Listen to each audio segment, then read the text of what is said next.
Welcome back into the Sports Source, this segment of our program brought to you by Calhoun's. The holidays are upon us, and I know families will be getting together over the next few weeks. Why cook? Call in, place an order, and take home a Feed 5 or Feed 10 family pack from Calhoun's. I've got one sitting here on the desk today. Barbecue, slaw, beans, sauce, plates, utensils, everything. You just throw that stuff away. There's no cleaning, there's no cooking. Calhoun's, you get the best barbecue in the world right there at your home. Trust me. Feed 5, Feed 10 family pack from Calhoun's this holiday season. All right.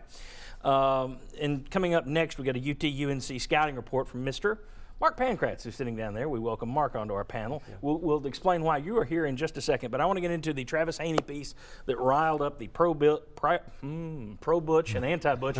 you could make a slip there. Yeah. Camps this week. Haney, a Tennessee grad who's worked for ESPN before joining 24/7. He's got a good reputation. He talked to a number of sources in and around the UT football program, but those sources were mostly anonymous. People like anonymous sources when they say good things. When they say bad things, no one likes them. But your thoughts, I'll start with Chuck down there. Thoughts on anonymous sources? Well, I don't like using them for quotes in a story. I like them to find out what's going on. But I feel like in something as volatile as this, if someone had that strong of an opinion, they should have put their name with it. And to give somebody the chance to be anonymous, especially if they may have a little bit of a vendetta or they're upset, I just don't think it's fair to the overall accuracy of what's going on. And I think our Daniel Hood was the only one that was actually named and quoted, and he had something positive to say. So, I mean, it's kind of walking a tightrope, but for a story like this, I do not like it. Bob Hodge. No problem with it. I've used anonymous sources before. I think what you've got to do, one, it's your reputation that's on the line. So if the reporter has a good reputation, which, okay, maybe I'm not the best example of reporters with good reputations, but if the reporter has a good reputation, I don't mind using a source that wants to stay anonymous, just simply because you've got to trust that source. And like Chuck said, if that person has a vendetta, if that person's out to cut somebody's legs off, if you know what you're doing in this business, you do not use that person because you know he's coming from a bad place. Gives you some background information, but as far as using anonymous sources and using their quotes, I've done it a lot, and I just don't have a problem with it if it's a reputable reporter. Somebody else does need to know who was talked to and what was said. I caught hell 10 years ago. I did something with anonymous sources, stand by every one of them. The quotes that I used, and the folks at the News Sentinel where the piece ran, they knew everybody we talked to. Right. I had to tell them, here's who it is. You can't, and that's what it comes down to. I agree. It comes down to the reputation of the curator of whoever is collecting these sources. Do you trust this person? And Travis Haney, I don't think he's making this up. At the same time, I will say, when you're fresh off a loss, people are more raw. I think you're more likely to say something you might regret in that emotional time. So that might have played a little role in it too. All right, let's move on. Let's look at a couple of the hot take quotes from the article. And the first one there, and I'll read it to you in case you don't want to sit there and stare at the small type.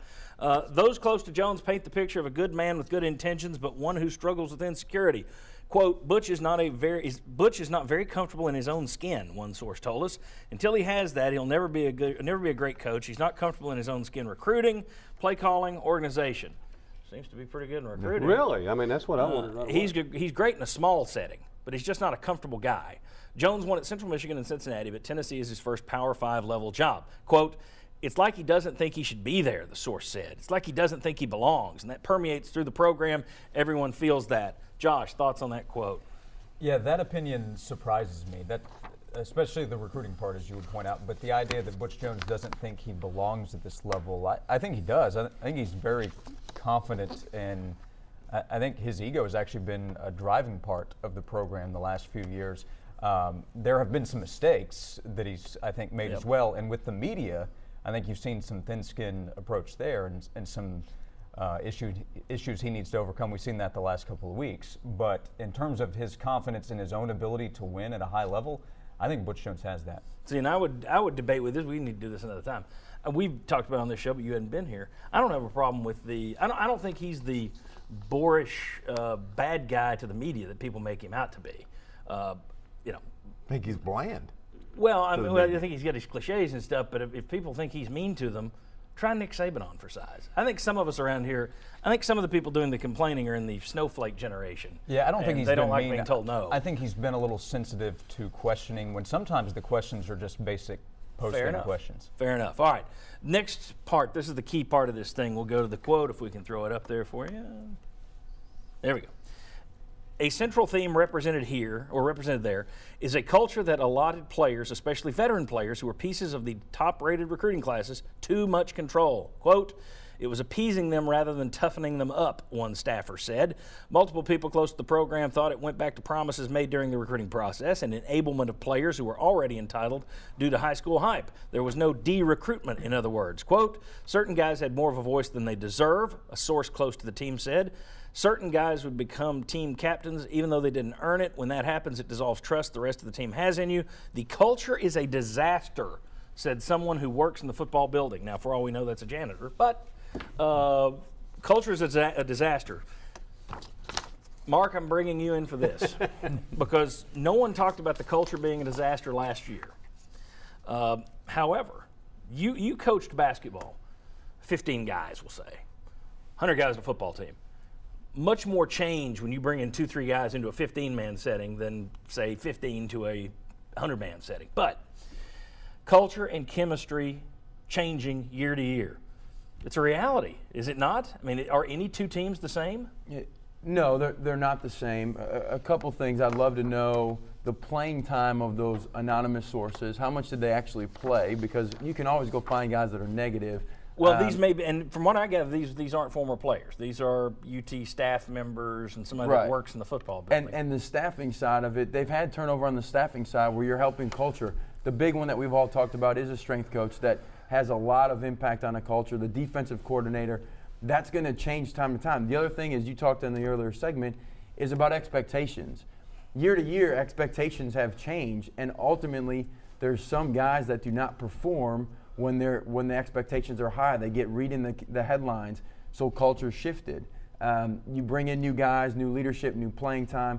Every year it's going to change, and the coaches do have a sense of responsibility of being able to control that and be able to say you've got to have pillars of things that you stand for, and that you can't waver on that. If you do start wavering on it, the players can start running the locker room, but every year it's going to change. We talked about it on last week's show. We got to catch a break. We talked about it on last week's show. Brought it up, asked one of our 20 questions about Vol football last week.